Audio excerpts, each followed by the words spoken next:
أعوذ بالله من الشيطان الرجيم. بسم الله الرحمن الرحيم.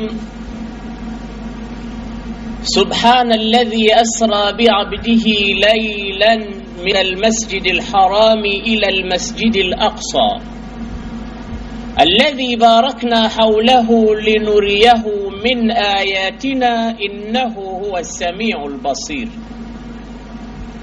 صدق الله العظيم. Ndugu Waislamu, leo tupo hapa kwa ajili ya kukitaja kisa cha Mi'raj na Isra ya Bwana Mtume Muhammad sallallahu alayhi wasallam. Kuna watu wameibuka kwamba Bwana Mtume sallallahu alayhi wasallam ni mtume ambaye hakuwa na miujiza, na hii ni challenge wanaiona kwamba ni challenge nzito kwa Waislamu. Na kila kukicha wanawataja mitume wengine wanaowaamini wao, wakimtaja Muhammad wanasema hakuwa na muujiza hata mmoja. Lakini ulimwengu wa Kiislamu unazo hadith mutawatir allati balaghat fi sihha, fi qimmatin min as-sihha. Zipo hadithi zinazoitwa mutawatir zilizokuwa sahihi mno, zinaeleza miujiza ya Bwana Mtume sallallahu alaihi wasallam.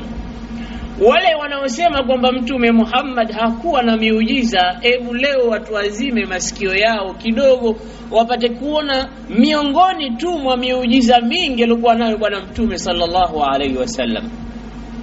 Sayyiduna Anas ibn Malik radhiyallahu ta'ala anhu anasema, hanat yawman min al-ayyam salatu al-asr.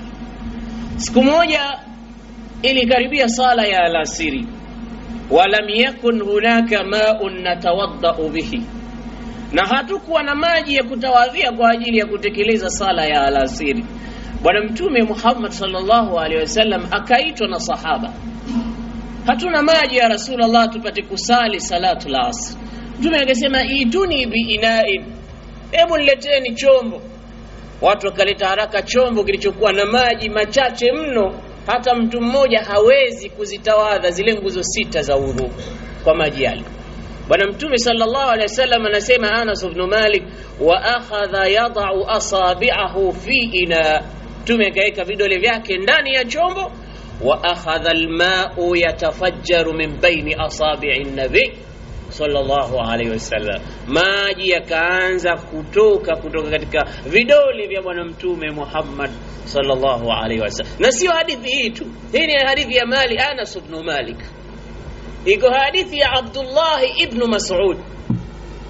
Anas ibn Malik hadithi yake mbali, anasema tulitawadhia maji yalikuwa yanatoka katika vidole vya Mtume, na tulikuwa wangapi siku hiyo? 300 rajul.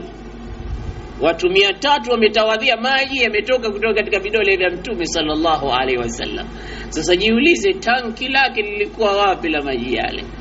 Alikuwa anayatoa wapi Sayyiduna Muhammad sallallahu alaihi wasallam? Hapo wanatokea watu from nowhere wanasema hakuwa na miujiza mtume wenu kama vile Isa. Maji yanatoka katika vidole vya mikono ya Mtume. Abdullah ibn Mas'ud radhiyallahu anhu anasema, yauman, siku moja, iftaqadna alma, tulitafuta maji. Tukamwendea Mtume tukamwambia, Rasulullah, tunataka maji kwa ajili ya sala vile vile.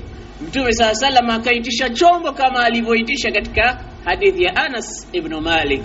Baadaye Mtume akaanza kutia vidole vyake katika chombo, wa akhadha alma'u yanbu'u min asabi'ihi ash-sharifa, maji yakatoka katika vidole vyake, kisha akatangaza Mtume katika hadithi hii, akatangaza akasema, hayya ila alwudu wal barakatu min Allah, haya njoni mtawadhe na baraka zinatoka kwa Mwenyezi Mungu subhanahu wa ta'ala. Abdullah ibn Mas'ud anasema, fa akhadtu ashrab kathiran min alma, nikaja nikayanwa maji yale kwa wingi. Kwa sababu ya nini? Leo la Mtume anasema albarakatu min Allah, maji haya ni baraka kutoka kwa Mwenyezi Mungu. Nikayanwa maji kwa wingi ili nipate baraka zile kutoka kwa Mwenyezi Mungu subhanahu wa ta'ala. Hatupo kuelezea miujiza mingi, isipokuwa nadokeza tu kwamba muujiza mkubwa ni hadithatul Isra'i wal Mi'raj. Ma maana al-Isra'? Al-Isra'u hiya rihlatun ardiyatun. Isra' maana yake ni safari ya ardhini ilianza kutoka Masjidul Haram ikakomea Masjidul Aqsa. Na Mi'raj ni rihlatun samawiyatun, ni safari ya mbinguni, ibtada'at min Baitil Muqaddas ila ma fawqa Sidratil Muntaha. Hii ndio safari yetu ya leo tutakayoeleza hapa kwa mukhtasari mno, lakini tutapata ndani yake vitu vilivyotokea siku hizo. Isra wal Mi'raj ni thabitun min alkitabi was sunnah, imethubutu katika kitabu cha Qur'ani na sunna za Mtume sallallahu alaihi wasallam. Kaifa? Amma fil kitab faqad waradat fi surati al-Isra, ndani ya sura Bani Israil ambayo imeitwa suratul Isra, Mwenyezi Mungu kaanza kwa kuizungumza safari hiyo, akasema subhanalladhi asra bi'abdihi laylan min al-masjidil haram ila al-masjidil aqsa. Hii ni safari ya nini? Ya Isra. Iko wapi Mi'raj? Mi'raj iko katika suratul Najm idha hawa thumma dana fatadalla, mpaka mwisho wake pale inaelezewa Mi'raj an-Nabi sallallahu alaihi wasallam. Hii ni katika kitabu. Ama katika sunna zipo hadithi za Bukhari na Muslim zilizoeleza kwa urefu mno habari ya kisa cha Isra na Mi'raj. Kwa hiyo la shakka anna hadhihi al-qissa sahiha fi ghayati as-sihha. Hatuelezi khurafati hapa, tunaelezea kisa kilichothubutu kutoka katika kila kitabu na sunna za Mtume Muhammad sallallahu alayhi wasallam. Kisha kuna watu wanasema kwamba Mi'raji haikuwa isipokuwa ilikuwa manaman, ilikuwa ni usingizini tu, Mtume kakaa akaota anaona kwamba anapelekwa mpaka juu ya mbingu 7, na wana hoja zao wanachuoni wanaosema hivi. Lakini iko hoja nzito ambayo inaeleza kwamba Mi'raji ya Mtume haikuwa usingizini, bali ilikuwa yaqadatan, ilikuwa yuko macho Mtume, wa usriya thumma urija bijasadihi wa ruhihi ma'an, na alipelekwa Mtume akiwa na mwili wake na roho yake, akiwa macho, hakulala. Na hii ndo hoja nzito na dalili zao ni nzito vile vile. Wanasema ingelikuwa ni usingizini, Mwenyezi Mungu asingesema subhanalladhi, ametakasika yule ambaye kwamba, kwa sababu hadithi hii ni nzito. Mtu akiisikia kwamba Mtume kenda mpaka mbinguni ndani ya nusu ya usiku, wala sio nusu, baadhi tu ya saa za usiku, mtu ataona hichi kitu hakiwezekani. Lakini akisikia nani alofanya habari hii, subhanalladhi, alofanya habari hii ya kumpeleka Mtume ni yule alotakasika na kila sifa mbaya na pungufu, akishajua huyu ndo aloialika safari hii, basi hapo tayari ajabu inaondoka. Sababu Arabu anasema idha urifa sabab batula al-ajab, ikishajulikana sababu nini, ajabu inaondoka. Ikishajulikana nani aloifanyisha safari hii, ni Mwenyezi Mungu. Inma Mwenyezi Mungu amruhu idha arada shay'an an yaqula lahu kun fayakun, fasubhanalladhi biyadihi malakutu kulli shay'in wa ilayhi turja'un. Akitaka jambo lake kuwa inakuwa. Kwa hiyo ingelikuwa ni usingizini, ni kitu cha kawaida mtu kuona ndoto za kiajabu ajabu. Unaweza kuota umeishika mbingu hasa ndio umekwenda kweli. Sasa kama Mtume kaota, ingekuwa hakuna haja ya watu kumpinga kwamba hukwenda wewe Muhammad.